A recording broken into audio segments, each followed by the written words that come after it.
ทุกคนเนาะมื้อนี้เฮามากินข้าวเนาะนี่คือต้มปลาเนาะคือพรีเซนเตอร์มากันเลยครับต้มปลาปีป่าเนาะชม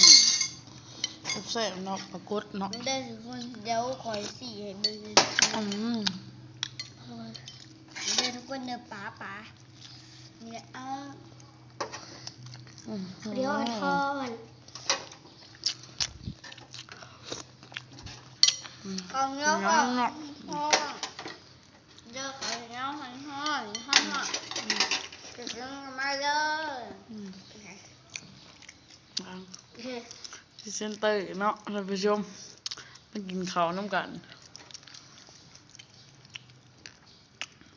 กินเอาเด้อย่ามากินน้ำกับมากินแซ่บหลายมาเด้อทุกคน